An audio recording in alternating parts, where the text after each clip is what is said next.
Hello, my dears. This is Dmitri. I present to you a new heartfelt story. After the funeral service, Father Pavel quietly approached Elena, standing by the open coffin. His usually firm voice trembled with emotion when he asked, "Are you the wife of the deceased?" Elena nodded, without taking her eyes off Dmitri's peaceful face. "Yes, he is my husband."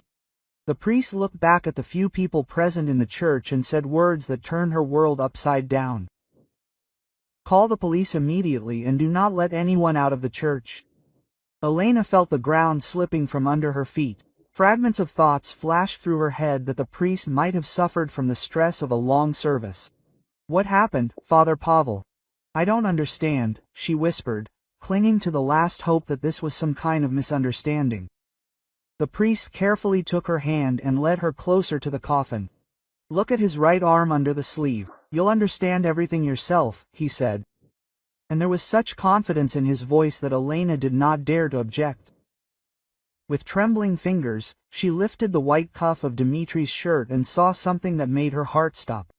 On the pale skin of his forearm, 2 dark punctures were visible, surrounded by barely noticeable bruises.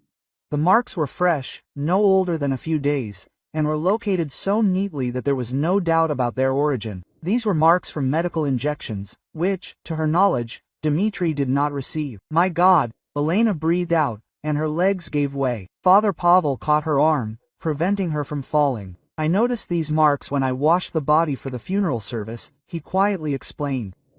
"At first I thought that these could be some kind of medical procedures, but then I remembered that you had spoken about sudden death in a dream."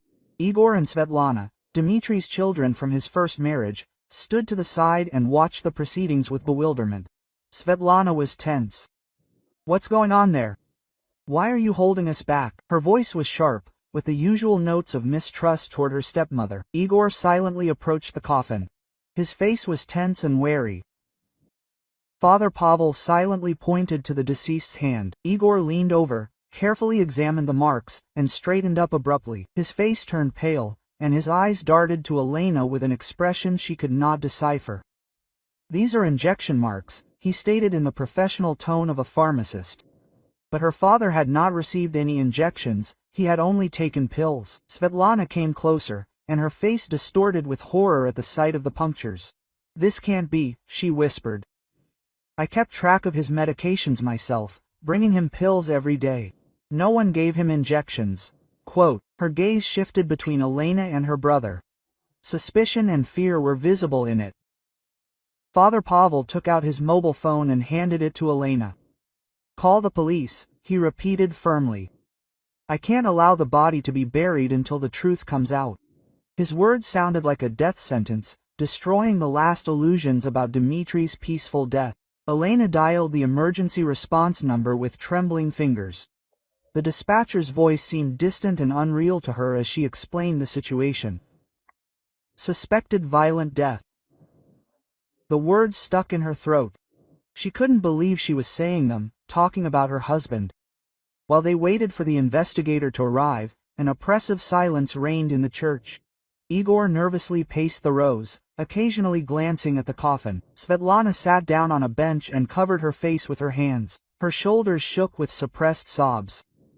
Elena stood next to Father Pavel, feeling like a stranger in this suddenly changed world. Half an hour later, Investigator Kravtsov, a middle-aged man with tired eyes and sitting temples. He introduced himself with restraint and immediately approached the coffin for inspection. His professional gaze lingered on the injection marks, and he took out a magnifying glass to examine them more closely. "Tell me about the last days of your husband's life," he turned to Elena. She had difficulty collecting her thoughts and began to tell how Dmitri went to bed on Wednesday evening, complaining of fatigue. In the morning she found him dead. He lay peacefully, as if he had simply not woken up. The doctor who came to certify the death saw nothing suspicious. Dr. Petrova, their family doctor, confirmed the naturalness of the death. Dmitri Sergeyevich had heart problems, she explained to the investigator. Ischemic heart disease, hypertension. At his age, sudden cardiac arrest in sleep is not uncommon, but now her words sounded completely different in light of the traces discovered. Kravtsov turned to Igor, who was standing to the side, clenching his fists. "Are you the son of the deceased?" "Yes, from his first marriage," he replied. "My father took only the medications prescribed by the cardiologist. I bought them myself at the pharmacy where I work. There were no injections in his treatment." Igor's voice sounded tense. He was clearly nervous under the investigator's close gaze. Svetlana raised her head and added, "I came to my father every day, helped him with the medications. He took the pills strictly on schedule, in the morning and in the evening. Nothing else." Her eyes were red from tears, but her voice sounded firm. "My brother and I took care of him, monitored his health." The investigator listened carefully to everyone present, making notes in a notebook. His experienced gaze did not miss a single detail.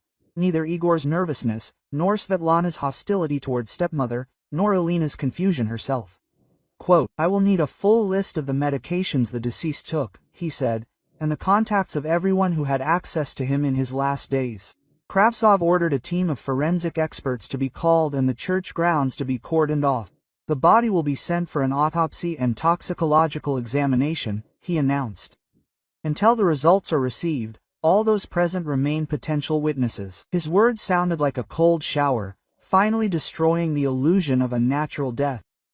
When the team of experts arrived, Elena watched in horror as her husband's body was placed in a black plastic bag. Dmitry, who had been lying in the coffin that morning as if he were sleeping peacefully, was now becoming material evidence in a murder case. This thought was so monstrous that she could not accept it. Father Pavel approached her and quietly said, "I prayed all night after I found these traces. The Lord will give us the strength to survive this ordeal and find the truth." His words calmed Elena a little, but could not drown out the terrible suspicions that began to creep into her soul. Igor and Svetlana were getting ready to leave. Their faces were gloomy and closed. Before leaving, Svetlana turned to Elena and said, "I hope you understand what we've all gotten ourselves into." There was accusation and anger in her voice, as if she thought her stepmother was to blame for what was happening. Igor nodded silently to his sister and followed her out without saying goodbye. Elena remained in the empty church with Father Pavel and the investigator. Kravtsov finished examining the scene and turned to her. "You'll need to come tomorrow to give a detailed statement." His tone was professionally polite, but Elena felt that she, too, was under suspicion. When everyone had left, Elena sat down on a church bench and tried to comprehend what had happened. Just a few hours ago, she had been a widow mourning her husband's sudden death. Now she found herself at the center of a murder investigation, and her stepsons looked at her as an enemy. The world she knew had collapsed overnight, and she didn't know how to go on. Elena hadn't slept a wink all night, lying in her empty bedroom and trying to understand how her life had turned into a nightmare. Every time she closed her eyes, those terrible puncture marks on Dmitry's arm appeared before her. She went over the last days of his life in her mind, looking for any clues that could explain what had happened. Now that she knew about the injection marks, many little things took on an ominous meaning. Dmitry had indeed complained of unusual fatigue in recent days.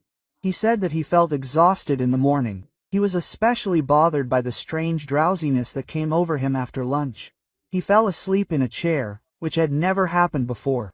She remembered how on Monday he had complained of dizziness when he got out of bed. At the time, she had attributed it to the pressure surges from which he had suffered for several years. But now these symptoms formed an alarming picture, as if someone was gradually poisoning her husband. At 7 a.m. the phone rang, breaking the silence. Svetlana's voice was harsh and accusatory. "I hope you're happy with what you did yesterday." Elena tried to object, but Pacharitsa wouldn't let her speak. "You deliberately set this priest against us to divert suspicion from yourself." "Svetlana, I understand that you're upset, but I'm shocked by everything that's happening," Elena tried to explain. "Father Pavel noticed these traces himself. I have nothing to do with it." But the receiver was already ringing shortly. Svetlana hung up, not wanting to listen to anything. Elena understood her stepson's reaction, but their hostility caused additional pain. In 7 years of marriage to Dmitry, she had never been able to find a common language with his children. They saw her as an outsider who had taken the place of their late mother, and now suspected her of murdering their father. Around 10 a.m., the doorbell rang. Igor stood there, his face gloomy and his shoulders drooping. He looked as if he had aged several years overnight. Quote, "Can I come in?" he asked quietly. We need to talk. They went into the living room, where the memorial candles had stood just the day before. Igor sat on the edge of the sofa and was silent for a long time, choosing his words. Quote, "I've been thinking about what happened all night," he finally said, "and realized that we should figure it out together, rather than blame each other. I'm afraid for my reputation," he admitted, looking at the floor. "I've been working in a pharmacy for 10 years now. I have access to any medication. If the investigator decides that I was involved in my father's death, my career will be ruined." There was despair and fear in his voice, which he tried to hide behind a show of determination. Elena felt sorry for him. Igor had always been quiet and withdrawn, the complete opposite of his impulsive sister. He devoted his life to pharmaceuticals, was proud of his knowledge and professionalism. Now all of this was under threat due to suspicions of murder. "I suggest that we join forces," Igor continued. "Tell me everything you remember about my father's last days. Maybe together we can find some clues." Quote. Elena nodded, feeling relieved that at least one of her stepsons was ready to believe her. She told him about Dimitri's complaints of fatigue, drooping and drowsiness, about dizziness and unusual weakness. Igor listened attentively, asking clarifying questions from time to time. His professional knowledge helped analyze the symptoms and look for possible causes. "It looks like gradual poisoning," he concluded. "Someone could have been giving her father small doses of some drug to weaken his body before the decisive blow." The thought that the murder had been planned in advance was especially horrifying. Elena stood up and went to Dimitri's desk. "Maybe we should look at his documents?" she suggested. Suddenly there was something important there. Igor agreed, and they began to look through the folders with papers. In one of the folders, Elena found a will drawn up 2 years ago. She showed it to Igor, and he carefully read the document. As he read, his face turned pale and his hands began to tremble. "I didn't know about this," he whispered. According to the will, the house and most of the property went to Elena as his legal wife. Igor and Svetlana received cash deposits, which made up about a third of the total inheritance. For the young people, who were counting on equal shares, this was an unpleasant surprise. "Father never told us about the will," Igor said, putting the document aside. "We thought that everything would be divided equally between the 3 heirs." There was bitterness in his voice, but not anger. He understood his father's right to dispose of his property at his own discretion. Elena felt awkward. She knew about the will, but considered it inappropriate to discuss it during her husband's lifetime. Now she understood that this secret could become an additional motive for suspicion. "Dimitri wanted me to have a roof over my head," she explained. "He was worried about my future." Igor nodded with understanding. "I don't blame you," he said. "Father had the right to decide for himself. It just explains why the investigator might suspect us of mercenary motives." They both understood that the will made all the heirs potential suspects. At that moment, a letter was dropped into the mailbox. Elena went out onto the landing and found an official envelope with the seal of the investigative committee. Inside was a summons for the following day to give detailed testimony in the case of the death of Dmitry Sergeyevich Morozov. She showed the summons to Igor, and he smiled grimly. "So the case has been officially opened," he stated. "Now we are all suspects." The word murder was not spoken out loud, but hung in the air, poisoning the atmosphere. Elena sat down in the chair where Dmitry usually sat and tried to imagine tomorrow's interrogation. She had to answer questions about motives, possibilities, and alibis. The investigator would look for contradictions in her testimony, check every word. "I'm scared," she confessed to Igor. "I've never dealt with the police. I don't know how to behave." Quote, Igor approached her and awkwardly put his hand on her shoulder. "The main thing is, to tell the truth," he advised. "The lie will still be revealed, and the truth will help find the real killer." They looked through Dimitri's documents for another hour, but found nothing suspicious. Ordinary papers, pensioners' certificates, bills, medical reports, no hints of enemies or conflicts that could lead to murder. When Igor was about to leave, he stopped at the door and turned around. "Whatever happened, I don't believe that you could harm your father," he said. "You loved him, it was obvious." These words warmed Elena's soul a little, showing that not everyone was against her. After he left, The house seemed especially empty and cold. Elena wandered through the rooms, remembering the happy years with Dmitri. They met at work when she was 35 and he was 50. He was a kind and reliable man who gave her a sense of security. Now this world had collapsed, and she found herself alone in the face of terrible accusations. Tomorrow she would face her first interrogation in the case of the murder of her own husband. The thought of this was so absurd that it seemed like a bad dream. Elena took out of the closet a black dress in which she was going to go to the investigative committee. She wanted to look decent and inspire confidence, but she understood that appearance would not help if the investigator had already formed a certain opinion about her. In the evening, she tried to eat, but the food wouldn't go down. Nervous tension squeezed her stomach, and her thoughts rushed between fear for the future and the pain of loss. Dmitri was not just her husband, but also her best friend, with whom she shared all her joys and sorrows. Now she had to prove that she did not kill the man she loved more than anything in the world. The absurdity of the situation was striking, but this was the reality. Tomorrow, a new stage in her life would begin, the life of a murder suspect. Like this video so that YouTube understands that you are interested in video stories like this and recommends more quality stories. The investigative committee greeted Elena with cold corridors and the smell of government furniture. She walked behind the guard, trying to hold herself up straight, although her legs were shaking from nervous tension. In Kravtsov's office, not only the investigator was waiting for her, but also a stack of documents, which immediately attracted attention with its thickness. Kravtsov gestured to the chair opposite his desk and opened the folder with the examination results. His face was expressionless, but Elena noticed how he was carefully studying her reaction to each word. "Preliminary toxicology results are ready," he said, without looking up from the papers. "Your husband's blood contained digoxin in a concentration 10 times higher than the therapeutic dose," the investigator continued. "Such a quantity of the drug inevitably leads to cardiac arrest." Elena felt the blood drain from her face. She had heard the name. Digoxin is used for heart failure, but in strictly controlled doses. Kravtsov showed her photographs of injection marks taken by experts. The enlarged images clearly showed 2 punctures surrounded by small hematomas. The injection was done professionally with a medical needle, he explained. Judging by the condition of the tissues, this occurred between 3 and 6 p.m. on the day of death. Elena strained her memory, trying to remember where she was at that time. Gradually, the picture became clear. She went to the shopping center for groceries, then went to the pharmacy for medicine for Dmitri. "I was at the store," she said. "I have receipts with the timestamp, and the salespeople might remember me." The investigator nodded and made a note in his notebook. "We will check your alibi," he assured. "But for now, we need to sort out other circumstances of the case." He opened a new folder, and Elena saw photographs of the drugstore where Igor worked. At that moment, the office door opened and 2 operatives entered, leading a pale Igor by the arms. He looked confused and scared. His usual restraint was replaced by nervousness.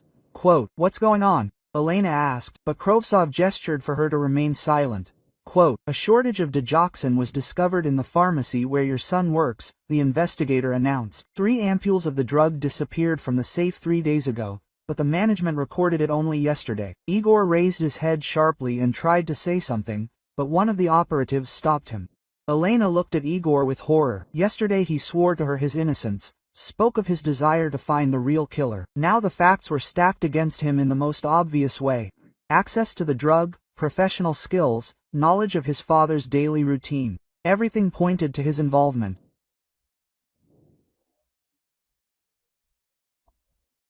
"Igor Dmitrievich, you are being detained to testify on suspicion of murder," Kravtsov said officially. Igor tried to meet Elena's eyes, but she turned away, unable to bear his gaze. Too many coincidences pointed to his guilt. When Igor was taken away, a woman's scream was heard in the corridor. Svetlana, having learned about her brother's arrest, fell into hysterics. Her voice echoed through the corridors of the investigative committee. "This is all you're doing. You are setting us up to get the inheritance." Elena left the office and saw Svetlana, who was sobbing on a bench, surrounded by curious glances. Her face was distorted with grief and anger, her hair was disheveled, and her mascara was smeared across her cheeks. "You killed father and now you want to destroy us," she screamed, pointing a trembling finger at the stepmother. "Svetlana, calm down," Elena tried to cut her off, but the girl only burst into tears harder. Igor and I loved our father more than anything in the world. We would never harm him. Her words sounded sincere, but for the first time Elena realized the full depth of hatred that her sons felt for her. Kravtsov left the office and looked sternly at Svetlana. "Stop being hysterical," he said. "Your brother was detained on the basis of facts, not someone's machinations." He turned to Elena. "You also need to know something about motives." They returned to the office, where the investigator opened another folder. "We have studied the financial situation of your family," he began. It turned out that life insurance for the amount of 2 million rubles was issued in the name of the deceased. Elena nodded. She knew about this insurance. "Dmitry issued it 2 years ago. You are listed as the beneficiaries of the policy," Kravtsov continued. "This gives you a serious financial motive for the murder." The investigator's words sounded like a blow. Elena understood that the insurance really made her the main suspect, although she had not even thought about this money. Quote, "I did not know about the amount of the insurance amount," she tried to explain. "Dmitry issued everything himself. He only said that he wanted to provide for my future," but her words sounded unconvincing even to herself. 2 million rubles is a lot of money, capable of changing life. Kravtsov carefully studied her face, looking for signs of a lie. "In addition, according to the will, you receive the bulk of the deceased's property," he added. "The house, the dacha, the car. All this is valued at another 500,000. The total amount of the inheritance exceeded 3.5 million rubles."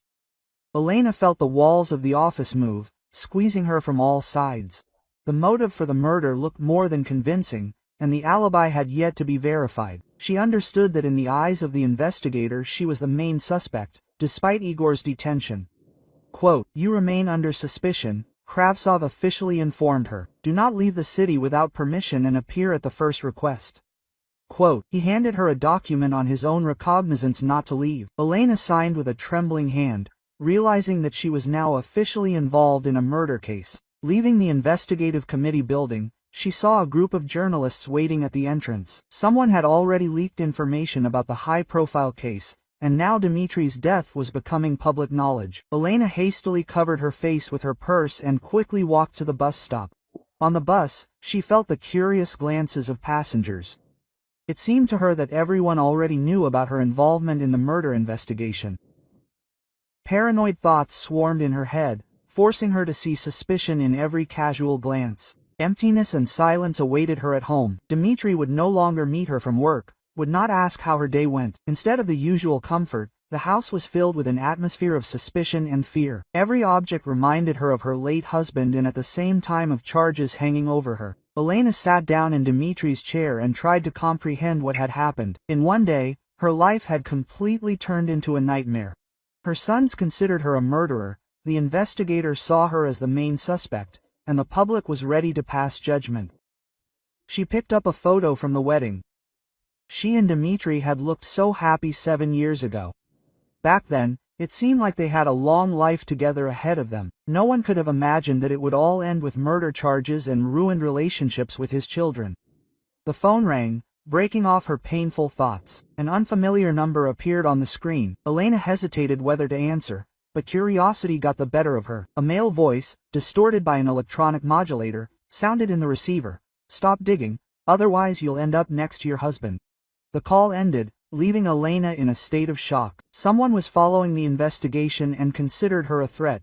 This meant that the real killer was still at large and ready for new crimes. With trembling hands, she dialed the number of the investigative committee. Kravtsov listened to her story about the call with a serious expression. "We will try to track the number," he promised.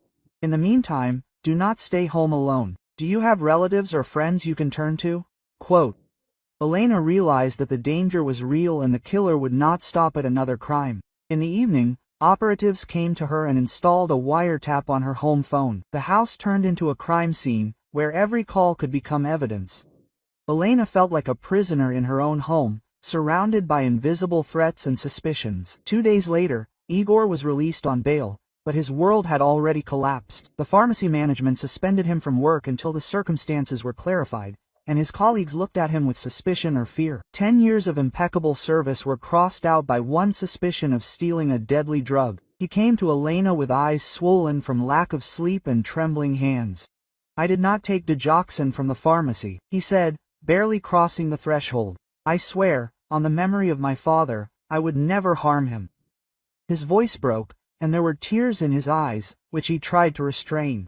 Elena saw how this reserved man was crumbling before her eyes under the weight of the accusations. She poured him some tea and sat down next to him, for the first time in a long time feeling not weariness but pity for her son. "Tell me everything you remember about your father's last days," she asked.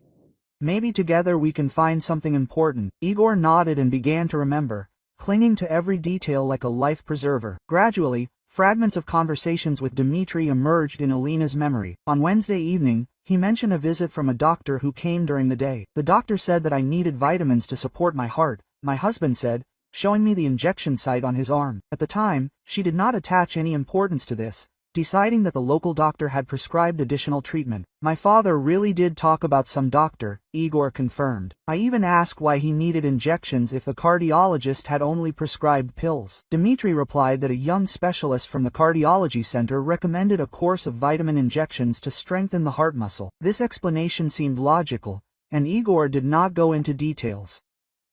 Elena felt hope springing up in her chest. If an unknown doctor really had come to see Dmitri, then the killer could have been a stranger. She grabbed the phone and dialed the number of the district clinic, demanding to be connected to the reception. "We have not sent anyone to Dmitry Sergeyevich Morozov," the nurse on duty reported after checking the database. "His local doctor, Petrova, has been on vacation for 2 weeks." Elena asked for the cardiology center's phone number and received a similar answer.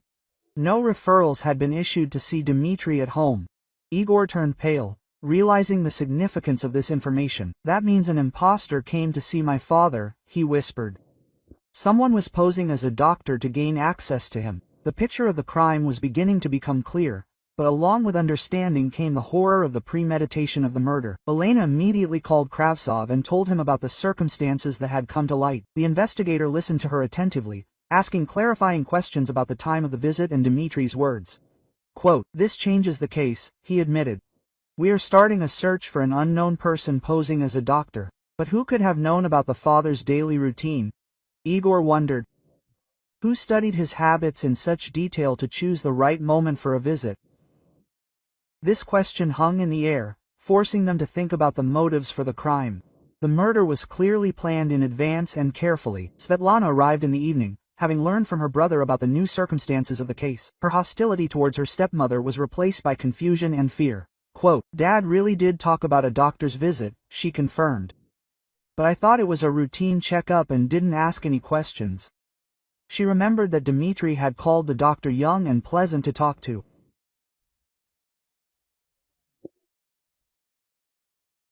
Dad said that the doctor examined him very carefully and explained the need for vitamin injections, Svetlana said. He even joked that modern doctors were much more polite than in his youth.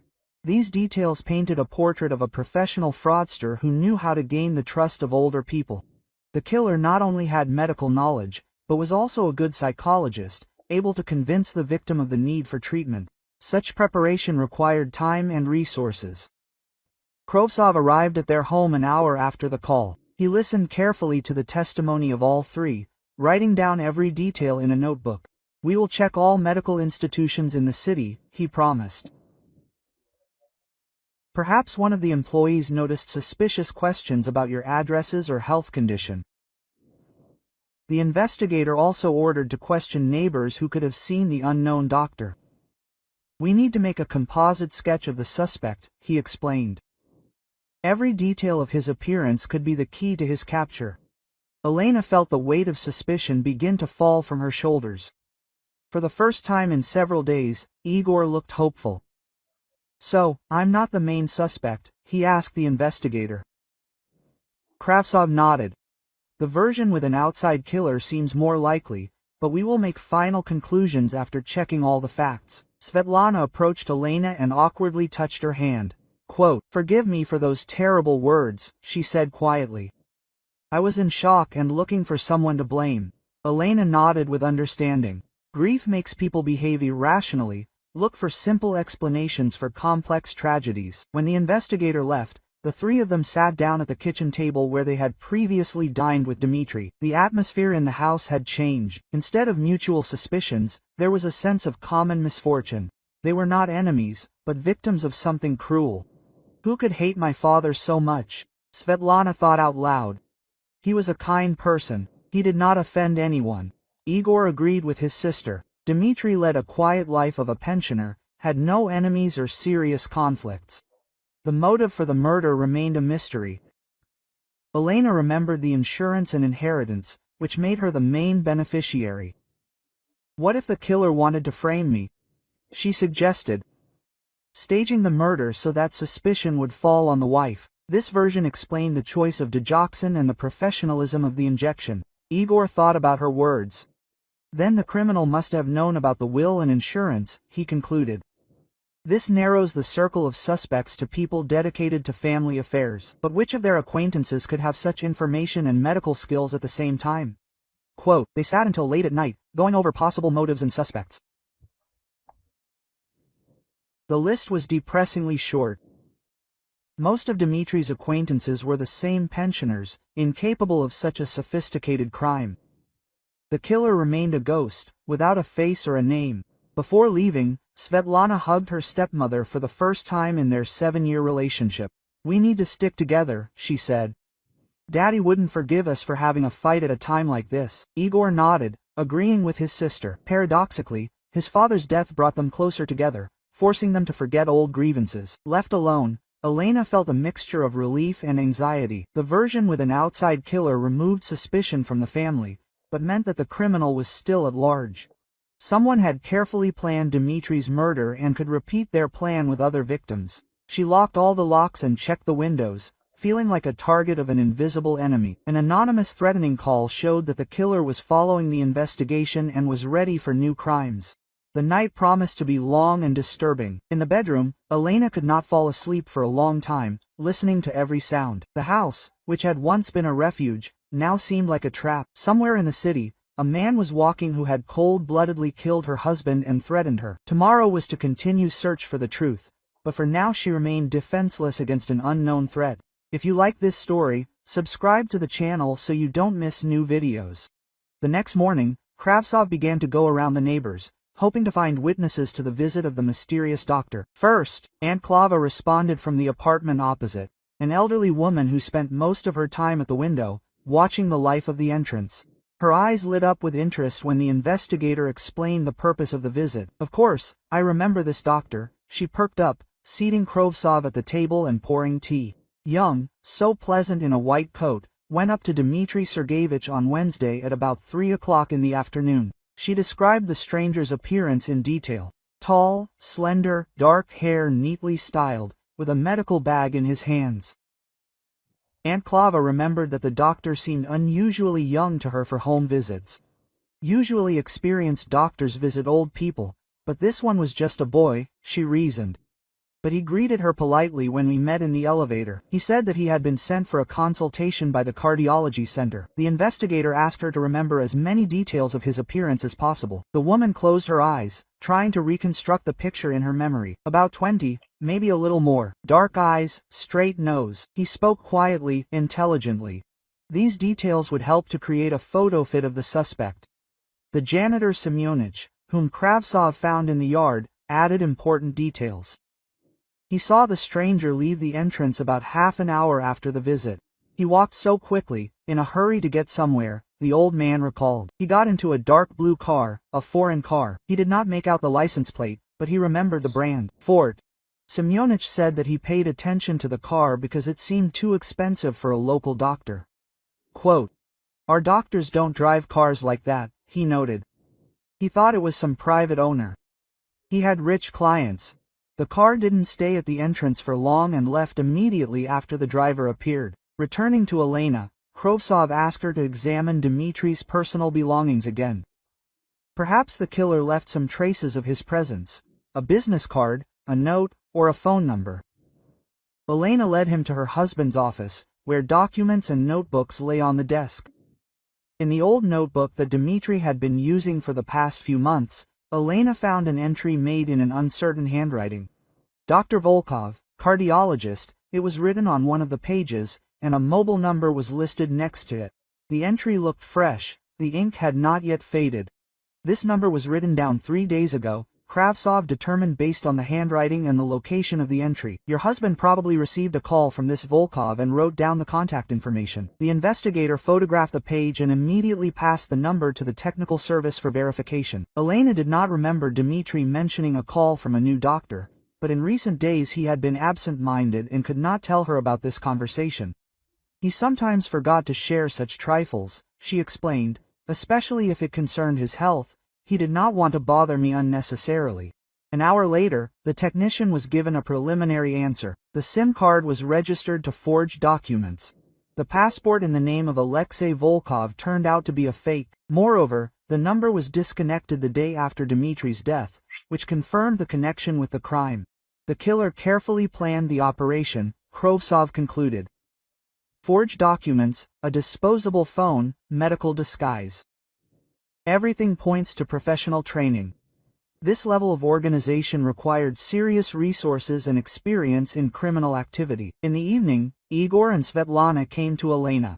They looked depressed, but no longer hostile. The events of the past few days forced them to reconsider their attitude towards stepmother and each other.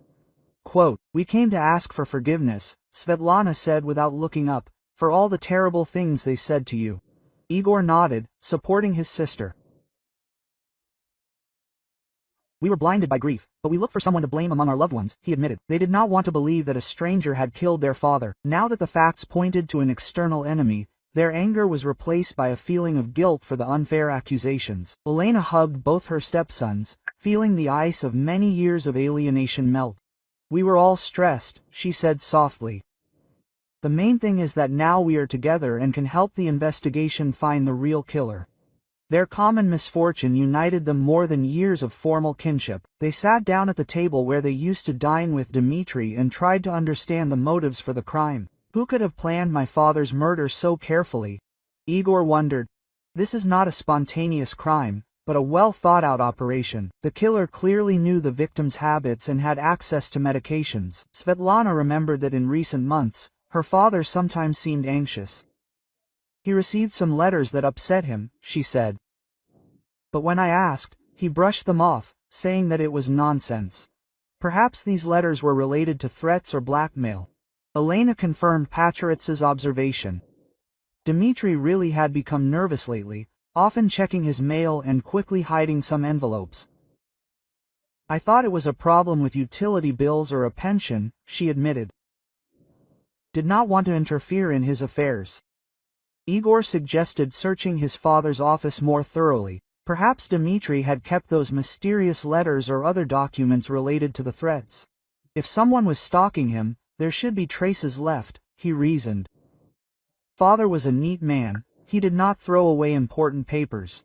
They spent several hours sorting through the contents of cabinets and drawers. Most of the documents were related to everyday matters: bills, certificates, correspondence with official institutions. But in one of the folders, Svetlana found an envelope with no return address, hidden between the pages of an old calendar. Inside the envelope was a piece of paper with text typed on a computer. "You ruined my life. Now it's my turn," the short message read. The date on the postmark showed that the letter had been sent a month ago. There were no signatures or indications of the sender. Elena felt a chill in her chest as she read these lines. Someone had planned revenge on Dmitry a month ago and had now carried out the plan. "We need to give this to the investigator immediately," she said in a trembling voice. "This could be the key to solving the crime." Kravtsov arrived half an hour after their call. He carefully examined the letter, without touching it with his hands so as not to damage any fingerprints. "This is serious evidence," he confirmed. "We will check the paper, ink and printing method.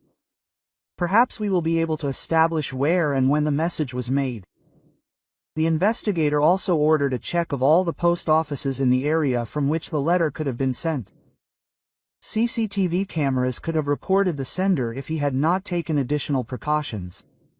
"The killer is starting to leave traces," Kravtsov noted. "This is a good sign for the investigation." Late in the evening, when everyone had left, Elena was left alone with her thoughts.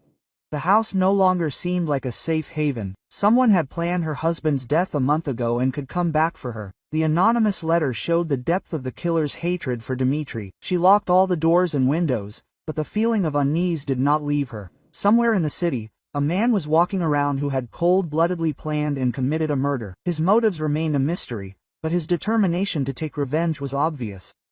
Elena understood that as long as the killer was free, none of Dmitri's loved ones could feel safe.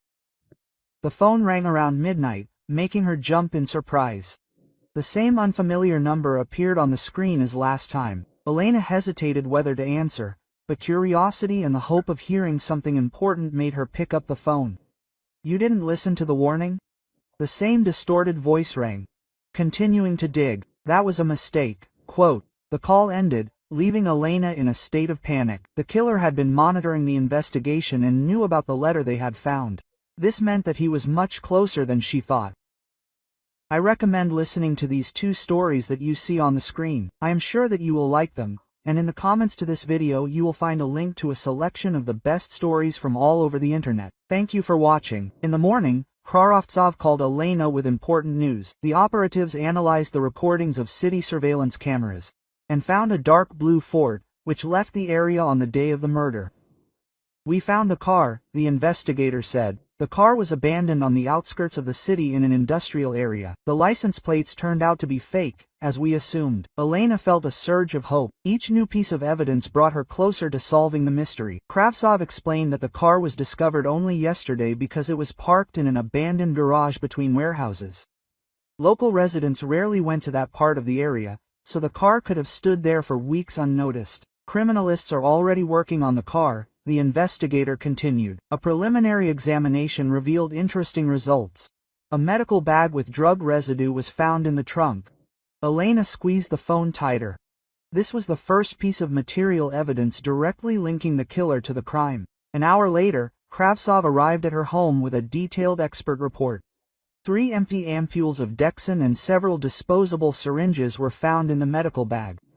"The serial numbers of the ampules match the batch stolen from the pharmacy where your son works," he explained. This finally removes suspicion from Igor. He was a victim of theft, not an accomplice. A more important discovery was a dark blonde hair found on the headrest of the driver's seat. "The killer carefully erased the fingerprints," Kravtsov said. "But he did not notice several hairs. DNA analysis will help identify the criminal if he is in the database." Elena understood that this could be a decisive piece of evidence. A receipt from a pharmacy kiosk, dated the day of the murder, was also found in the car.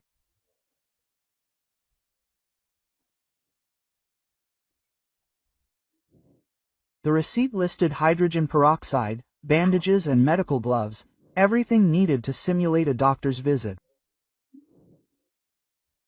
"The killer bought these things 2 hours before visiting your husband," the investigator clarified. While they were discussing the finds, Elena's phone rang. An unfamiliar number appeared on the screen, and she instinctively tensed, remembering the previous threats. Kravtsov gestured for her to answer. The technicians had already connected the equipment to track the call. Quote, "Stop digging, otherwise you will lie next to your husband," a familiar distorted voice sounded. This time the killer spoke longer. "You think you found my car? It won't change anything. I have plans for you and his children." Elena felt her blood run cold from these words. Kravtsov quickly wrote down every word, simultaneously monitoring the work of the technical equipment. The call lasted almost a minute, enough for partial tracking. Quote, "He's calling from a new number," the technician reported, but the signal was coming from the city center, the shopping center area. This narrowed the search area. After the call, the investigator decided to install round-the-clock security. "The threats have become specific," he explained. "The killer is not only monitoring the investigation, but also planning new crimes." 2 operatives were to be on duty at Elena's house in shifts. Elena felt like a prisoner in her own home, but she understood the need for security measures. The killer clearly lost his composure, since he started threatening on the phone. Quote, "He's nervous," Kravtsov noted. "This is a good sign. Scared criminals make mistakes." In the evening, when the investigator left, Elena tried to remember everything Dmitri had said in recent months. He really did seem worried, often mentioning some old cases, and was nervous for no apparent reason.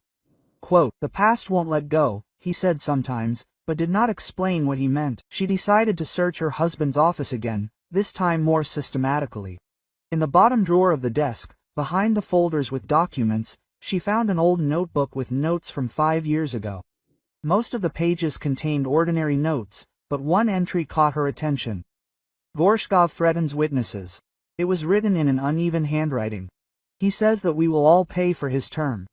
The date of the entry coincided with the period of the trial, where Dmitri was a witness.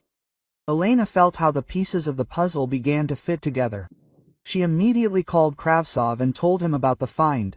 Quote, Andrei Gorshkov, the investigator repeated. I know that name. I'll check it in the database now. Quote. A few minutes later he called back with details about the man who might have been the killer. Gorshkov Andrei Viktorovich, 42 years old, Kravtsov read out, convicted 5 years ago of large-scale fraud and bankruptcy of a construction company. Your husband was a key witness for the prosecution. The motive for revenge was becoming obvious. Gorshkov lost everything because of Dmitri's testimony. More disturbing news was that Gorshkov was released 2 months ago, having served his full sentence. He had enough time to plan his revenge, the investigator concluded. And enough anger to see the plan through to the end. Elena remembered the anonymous letters. Now their source was clear. Svetlana arrived late in the evening, having learned from Elena about new discoveries. She helped search for documents related to that old trial. In a folder with legal papers, copies of court records and correspondence with lawyers were found. My father was very worried about that trial, Svetlana recalled. He said that he did not want to drown anyone, but he was obliged to tell truth. Dmitri was an accountant in Gorshkov's company and discovered fictitious documents that were used for fraud. His testimony became the basis for the guilty verdict. From the documents it became clear that Gorshkov lost not only his business, but also his family. His wife filed for divorce during the investigation, taking the children. The house and property were confiscated to pay damages to the victims. 5 years in prison and a complete destruction of life, Svetlana summed up. It is not surprising that he was thirsty for a place. Kravtsov organized an urgent search for Gorshkov at all known addresses, but it turned out that after his release he was not officially registered anywhere. He lives in rented apartments and works unofficially, the operative reported. He is deliberately hiding from the attention of the authorities. The next morning, there was a breakthrough in the investigation. Igor, having studied Gorshkov's photo from the police database, recognized him as the man who had come to the pharmacy a week ago. He asked about digoxin and introduced himself as a medical student. Igor told the story. He said that he was writing a term paper on heart medications. He had studied the properties of the drug in advance, Kravtsov realized. He found out the dosages, methods of administration, side effects. This explains the professionalism of the murder. Gorshkov not only stole digoxin, but also studied in detail how to use it to simulate natural death. Igor remembered another detail. Gorshkov was interested in whether it was possible to buy medical syringes without a prescription. I explained that disposable syringes are sold freely, he said. At the time, it seemed like ordinary student curiosity. Now each question acquired a sinister meaning. The operatives began checking all medical stores cities where Gorshkov could buy syringes and other accessories. CCTV cameras at some points could have recorded his visits. We're narrowing the circle, Kravtsov assured. We'll find his hideout soon. But Gorshkov got ahead of the police. In the evening, Elena received an SMS from an unknown number. Let's meet today at 10 p.m. at the cemetery near my husband's grave. Come alone, otherwise your sons will suffer. Quote, the message was signed. And Gorshkov. The killer decided to finish what he started. Elena immediately showed the message to the guards, who passed it on to Kravtsov. The investigator categorically forbade her to meet him. It's a trap, he warned. Gorshkov had lost his mind from thirst for the place. He was capable of anything, but Elena understood that the threat to her stepsons was real. Kravtsov organized an operation to detain Gorshkov at the cemetery. Snipers took up positions. Operatives surrounded the area. We will take him alive, the investigator promised. But Elena felt that the outcome would not be so simple. Gorshkov had been planning this revenge for 5 years and would not give up without a fight. The appointed meeting was approaching, and Elena was rushing around the house under the protection of operatives. Somewhere in the cemetery, the man who had killed Dmitri and now wanted to kill her was waiting for her. The final fight was inevitable, and its outcome remained unpredictable. Kravtsov spent the whole night in the archives, studying the case of Andrei Gorshkov from 5 years ago. The trial materials revealed the scale of the fraud and Dmitri's role as a key witness. Gorshkov was released from prison 2 months ago, the investigator told Elena. He served his full sentence this morning. No benefits for good behavior. He had been thinking about his place for 5 years. It became clear from the documents that Dmitri's testimony had been decisive in the case. As the chief accountant of a construction company, he had discovered fictitious documents and reported them to the prosecutor's office. Your husband was an honest man, Kravtsov said, but his honesty ruined the life of Gorshkov and his family. The investigator read out the details of the sentence: confiscation of property, divorce from his wife, deprivation of parental rights. Gorshkov lost not only his business, but also his children, whom his wife had taken to another city. 5 years in prison had given him enough time to cultivate hatred, Kravtsov concluded, and to plan the perfect revenge. Elena listened to these details with growing horror. She understood that Dmitri had done the right thing by reporting the fraud, but the price of his honesty had been too high. He had never told me about threats, she admitted. Probably, he didn't want to scare me. Now this secrecy has cost him his life. Kravtsov showed her a photo of Gorshkov from the prison file. A middle-aged man with stern features and cold eyes. He has changed in 5 years of imprisonment, the investigator explained. He became thinner, tougher. Prison made a different person out of him. Elena tried to imagine how this man gained her husband's trust, pretending to be a caring doctor. The folder with the case materials contained letters that Gorshkov wrote from prison. Most of them were addressed to his wife, begging her not to get a divorce and not to deprive him of their children. She did not answer the letters, Kravtsov said. Filed for divorce 6 months after the verdict. This finally broke his psyche. Gorshkov's last letters were full of anger and plans together. He described in detail how he would punish everyone who ruined his life. Dmitri Morozov is first on the list, the investigator quoted.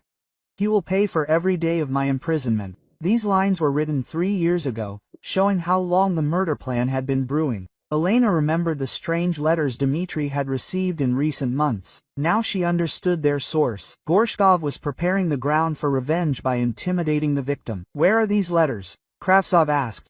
We need to compare the handwriting and find other evidence. Elena took him to her husband's office, where the correspondence was kept. In a drawer of the desk, they found 3 more anonymous messages.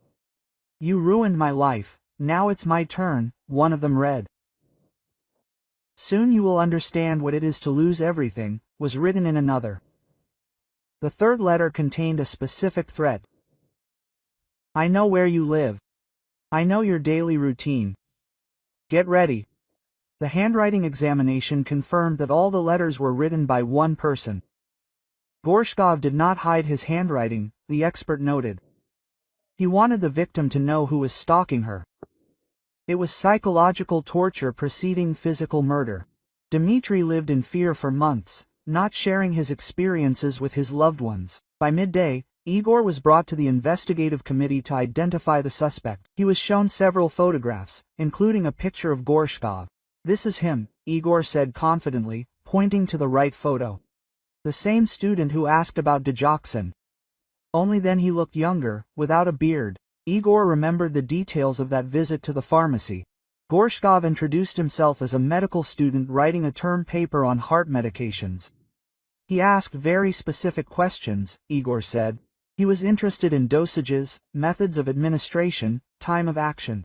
I thought he was really studying pharmacology. He was not studying pharmacology, but methods of murder, Kravtsov noted gloomily. Each question was part of the crime plan. Gorshkov conducted reconnaissance not only in the pharmacy, but also in other places. He studied Dmitri's daily routine, the layout of the house, the family's habits. The murder had been planned for months. The detectives went to Gorshkov's last known address, a rented apartment in the old part of the city. The landlady reported that the tenant had moved out the night before without warning. He was a strange man, she said. Quiet, withdrawn, he hardly left his room, only went for groceries.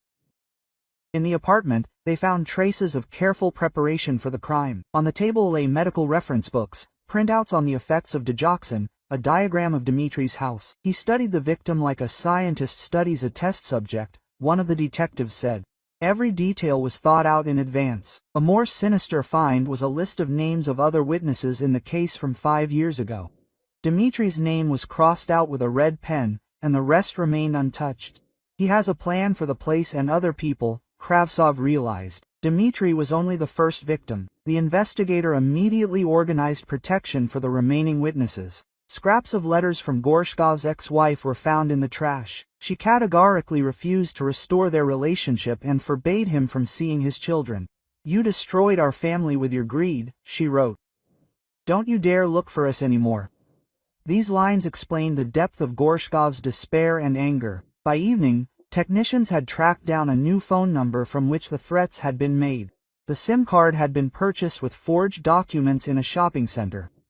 CCTV cameras recorded the buyer. It was Gorshkov, but wearing a wig and a false mustache. He thought through even such details, Kravtsov noted. An analysis of telephone towers showed that the last call had come from the area of the old cemetery. "He's hiding somewhere nearby," the investigator suggested. "Perhaps in abandoned buildings or crypts." The cemetery was large, with many secluded places where the criminal could have hidden. Late in the evening, Elena received the final message from Gorshkov. "Meet me today at 10 p.m. at the cemetery by my husband's grave. Come alone, otherwise your sons will suffer." The signature left no doubt about the authorship. And Gorshkov, the killer, decided to finish his revenge personally. Kravtsov categorically forbade Elena to go forward. "This is a trap," he warned. Gorshkov had lost his mind from the thirst for revenge. "He will kill you without hesitation." But the threat against Igor and Svetlana made the situation critical. Elena understood that Gorshkov was capable of carrying out his threats. The investigator organized an operation to detain the criminal at the cemetery. Snipers took up positions on the hills. Operatives surrounded the area. "We will take him alive," Kravtsov assured. "But be prepared for any developments. Gorshkov is cornered and may resort to desperate measures." Quote, Elena was sitting at home under guard, but her thoughts were at the cemetery. In an hour, the final meeting with her husband's killer was to take place there. The man who had been hatching plans for revenge for 5 years would finally emerge from the shadows. The outcome of this meeting would determine whether the nightmare would end or continue with new victims. Igor and Svetlana came to their stepmother after learning about the threats against them. They were scared, but determined to support Elena at this critical moment. "We will not let him destroy what is left of our family," Svetlana said. For the first time in many years, they truly felt like a single family, united by a common misfortune.